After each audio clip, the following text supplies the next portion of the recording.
네, 황보선의 주발새 아침 4부 시작합니다. 유용한 정보만 쉽게 들려주는 경제 이야기 시간입니다. 오늘 한국 1분기 경제 성장률 발표 방금 된 것 같습니다. 그리고 중국 디지털 유엔화 시험 운영한다고 하는데 자세한 얘기를 현대경제연구원 최영호 고문과 나눠보겠습니다. 최 고문님 안녕하십니까? 네, 반갑습니다. 최영호입니다. 예, 우리가 방금 전에 스튜디오 들어오시기 전에 이거 나온 것 같아 보니까요. 네. 1분기 우리 성장률. 예.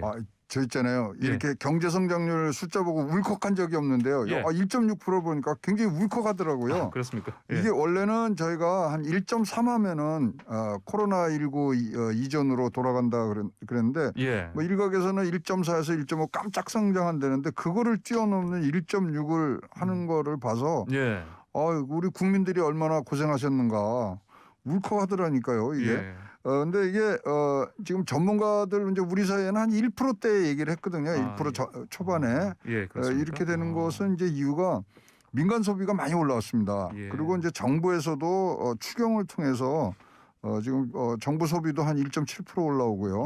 예. 그다음에 이제 뭐 가장 큰 거는 이제 수출 회복세가 가장 뭐 영향을 많이 줬죠. 거의 2%대를 지금 수출이 끌고 왔기 때문에 예.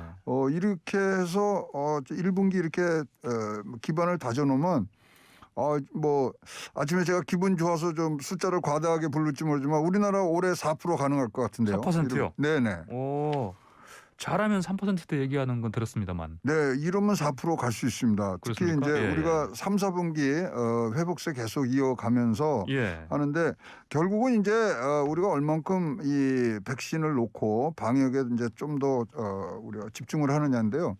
지금 이제 저희들이 시뮬레이션을 보니까 10명당 1명을 더 우리가 백신을 맞추면요. 예. 지금 경제 성장률이 한 0.2% 올라갑니다. 그렇다면 우리가 예. 집단 감염 면역이 가능한 11월 정도면은 네. 뭐 이거 거의 우리가 뭐 2%대에 가까운 네. 추가적인 그런 동력을 갖고 있기 때문에 그걸 보셔서 보셨을 때 3%대는 그렇죠. 네. 뭐 4%까지 갖고 있고 우리가 잠재 성장률이 지금 2.5, 2.4 얘기하는데 예. 진짜로 오래간만에 우리가 잠재 성장률을 넘어가는 그런 숫자들을 볼 수 있는 것 같고요. 예. 지금 뭐 중국은 뭐 1분기가 16.8% 나왔는데 거기 뭐 기저효과 좀 빼고 그러면 뭐 거기도 잘했고 이제 미국이 내일 모레 나와요. 예. 근데 미국이 지금 5% 후반대 얘기를 하고 있거든요. 아, 그렇습니까? 예, 예. 그럼 미국은 그러면 6% 갑니다.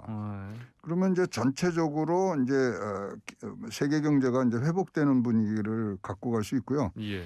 이제 우리가 할 일들이 이제 뭐냐면 이게 2분기로 좀 이어져야 되거든요. 네. 근데 2분기로 이어지기 위해서는 하여튼 필요 충분 조건이 지금 뭐 이 집단 면역을 갖추는 게 제일 중요하고요. 특히 이제 수출에 관해서 일단 수출이 끌어주는 힘이 가장 크기 때문에 네네. 수출을 조금 더 우리가 신경을 쓴다 그러면은 굉장히 뭐 우리가 보지 못했던 그런 숫자들을 우리가 올해 할 수 있지 않느냐. 예. 조심스럽게 좀 전망해 봅니다. 수출 말씀하신 거 보니까요. 이게 보니까 늘긴 늘었는데 증가폭은 좀 줄어들었다. 근데 그렇죠. 이제 그 구체적으로 보니까 자동차 그다음에 네.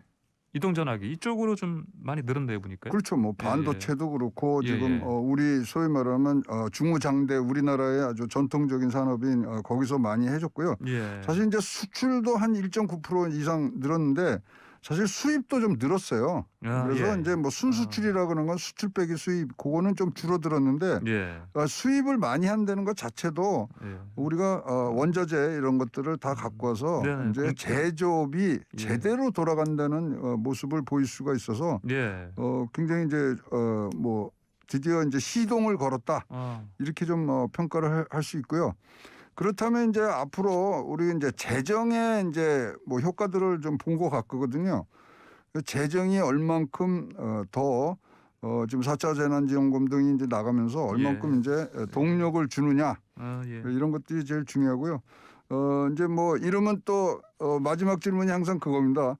그럼 증시는 어떻게 돼요? 그런데 2분기 말 정도면은 조정 구간은 한번 들어갈 것으로 보입니다. 이렇게 또 뭐 이 많은 성장을 보면 금리 문제가 나올 수밖에 없기 때문에 금리 문제 뭐 이런 것들을 해서 2분기 말쯤에 조정 장 들어가는 부분 그리고 이제 이번 주에 바이든 대통령이 상하원 양원 회의에서 예. 이번에 이제 또 이 증세안하고 그다음 추가 경기 부양책하고 얘기하면 또 미국 금리가 조금 흔들릴 수 있거든요. 예. 그것만 잘 지나가면 상반기에는 굉장히 좋은 숫자. 그래서 전체적으로는 흐름은 상고하저를 보일 것 같습니다. 상고하저요? 네네. 그래서 상반기에는 좋고 예. 뭐 또 올랐다는 자체가 또 뭐 퍼센테이지로만 나갈 때는 조금 짐이 되니까 예. 하반기에는 조금 하더라도 원래 경제 성장률이 잘 나오려면 1분기가 굉장히 잘 나와야 돼요. 예.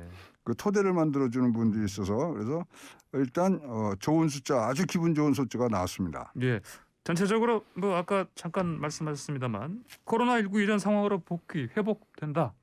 이렇게 보면 되겠습니까? 그렇습니다. 그럼 이제 GDP의 이제 총액으로 이제 보는 거고요. 근데 이제 코로나19를 지나오면서 사실은 좀 산업 간의 불균형화는 이루어졌습니다. 왜냐하면 이것을 이용해서 커진 분야가 있고 또 이걸로 해서 위축된 분야가 있는데 뭐 위축된 분야는 잘 아시지만 뭐 호텔이라든가 숙박업 그다음에 도소매업 뭐 이런 부분들은 했지만 또 IT 쪽으로는 굉장히 컸거든요. 그래서 이제 정부가 해야 될 일은 팬데믹 전체 숫자는 좋아졌지만 그 사이에는 불균형이 있기 때문에 조금 더 그런 부분에 대해서는 세심하게 이제 정책을 나아가야 될 그런 상황으로 보여집니다. 예, 알겠습니다.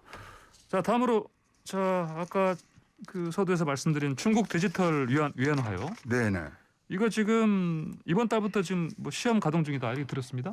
지금 뭐 28개 지역에서 그러니까 상해, 하이난, 칭다오 이런 데서 정부가 발행한 디지털 화폐를 지금 쓰고 있어요. 그래서 뭐 심지어는 이렇게 얘기를 하죠. 디지털판 화폐 개혁이다. 근데 이제 중국이 바라는 거는 2020 내년이죠. 내년에 북경에서 동계올림픽 하지 않습니까? 그때 디지털 위안화를 아예 아주 상용화하려고 노력으로 좀 가고 있습니다. 그렇다면은 뭐 원뜻 보면 굉장히 좋잖아요. 그러죠? 뭐 단위도 바꾸고 뭐 이제 이런 유통이라든가 관리 비용 굉장히 획기적으로 주는데 걱정이 하나 생겼어요. 이렇게 디지털 위안화를 쓰는 자체가 자기네들 돈을 세계 기축통화로 지금 만들고 국제화를 하려고 그러는데 국제화를 하려고 그러면 어딘가는 우리가 테스트를 한번 해봐야 되잖아요. 근데 중국의 5대 수출입 5대 강국 거기에 기축통화가 아닌 나라가 딱 하나밖에 없습니다. 한국입니다. 그래서 한국에 테스트베드를 하기 위해서 뭐 어떤 뭐 이런저런 이유로 여러 가지로 우리에게 짐을 지울 것이 아니냐. 그러니까 예를 들어서 위안화로 결제하세요. 이러면은 굉장히 골치 아파지는 거거든요. 그리고 뭐 지금 사실 중국이 전 세계에 석유를 가장 많이 수입을 하기 때문에 옛날엔 페트로 달러라 그랬지만 요새는 페트로 위안화에서 자기네 위안화 주고서 지금 결제하는 부분들이 있는데 뭐 이런 것들을 어떤 식으로 우리가 받아들여야 되는지 특히 미중 간의 어떤 패권 전쟁까지 생각을 한다면 조금 이제 해안이 필요하고 지혜가 필요한 순간들로 가고 있는데요. 사실 근데 이 중앙 정부가 발행하는 디지털 화폐 이건 전 세계 80% 이상의 중앙은행들이 지금 채용을 하려고 그러는데요. 그러다 보니까 이제 선두 경쟁이라든가 교두보 확보 이런 것들에 굉장히 지금 뭐 밀무태선 많은 일들이 가고요. 이렇게 되면 곧 이어서 디지털 달러가 나오지 않겠습니까? 그럼 디지털 달러가 나오는 부분까지 하면 미중 간의 무역 전쟁, 미중 간의 드디어 화폐 전쟁으로 그걸로 넘어가는 초입에 있고 뭐 인접 국가이다 보니까 우리가 테스트 베드가 될까봐 좀 걱정되는 부분들이 많습니다. 알겠습니다. 오늘 말씀 여기까지 듣겠습니다. 고맙습니다. 감사합니다. 지금까지 최양호 현대경제연구원 고문이었습니다.